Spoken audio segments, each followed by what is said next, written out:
welcome to this Friday's edition of Dave in the Shed. One of the big projects this week has been working on the cheap Chinese potbelly stove.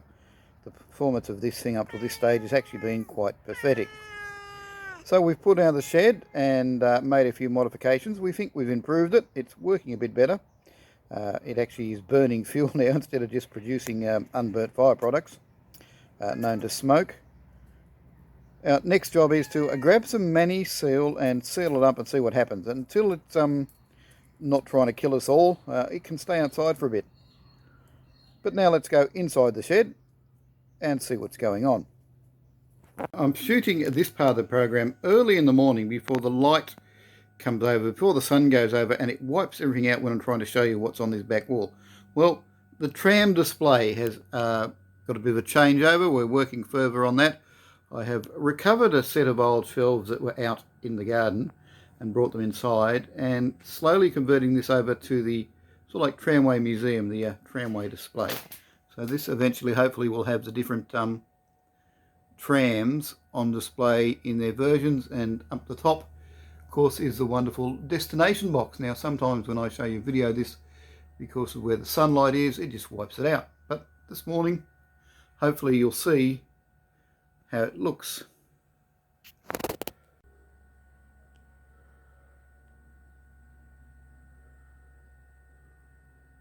As you'll notice today, the bench is rather clear.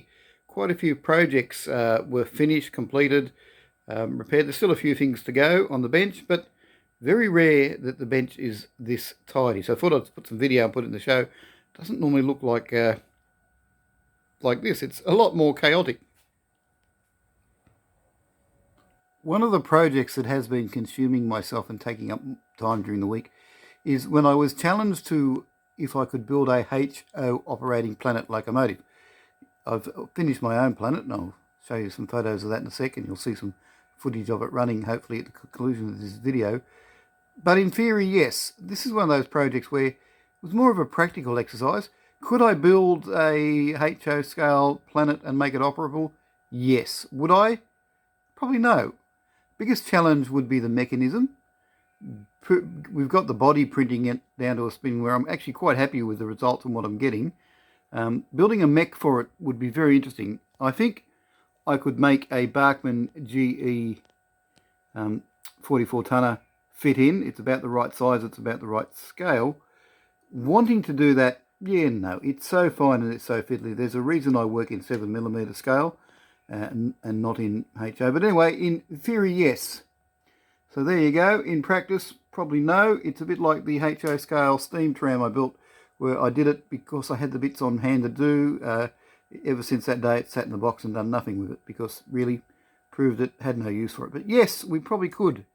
If you want any more details about the Planet or the files, I've got it down to a stage where I can print a pretty good, reliable print repeatedly. So I'm happy with that. So time to put the Planet program to bed, I think. I'll show you the completed Planet running very soon on this video. Stay tuned. Hello, Jazzy. Coming to help with the video, are you? Here's the Bachmann. This is an old Bachmann GE 44 tonner, one of the originals. This is the mech that I would propose to run in a Bachmann, in a Planet locomotive. It could fit. It could in theory. Yeah, it's an interesting one. Let me know if you'd like to know more about it, or if you want to assist with the program. To me, yeah, I'm not interested in it because I have no use for the little Planet, so I'm really not interested in it, but that's where we're up to. Did some more work on getting Locomotive 25 back up and running. I thought the problem was with the body intruding on the chassis. So we built this this version and went to run it, and we still had the same issues. The problem is actually in the chassis itself. So I've got to sit down and look at reworking the chassis, because even without a body in testing, it fails, it derails even on the tight radius curves, which is a worrying concern. So that is an ongoing project. These two carriages have been sitting on the desk for ages. They actually need windows in them. I've just been lazy. I just haven't got around to putting the windows in them. So I really should get the windows in them and get them finished and get them on the layout, up and running. Come on, Dave. Get your finger out. Let's get some jobs done. Let's get the desk clear. Still not happy with my Patterson's curse. a bit closer, a bit better, but another one of those projects where I will have to do a bit more work on. But it's not too bad. It's an interesting representation, but we could do better.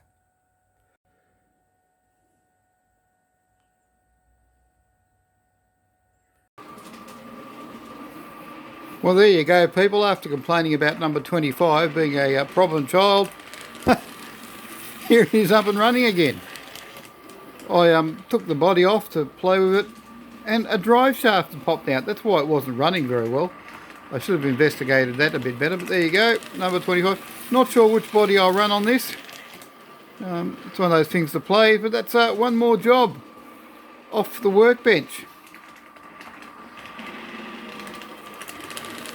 Spoke too soon about that one, didn't I? That's the new body for number 25. Not sure which one I'm happy with, but we'll see what happens. Might run both.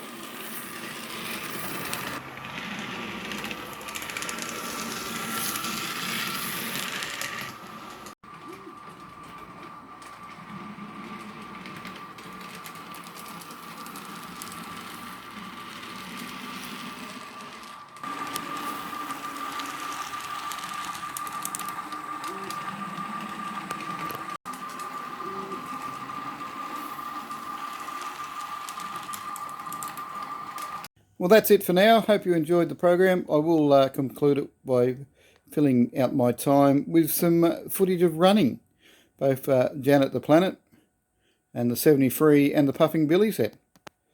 Talk to you later. Catch you next Friday in the shed. Don't forget, like and subscribe.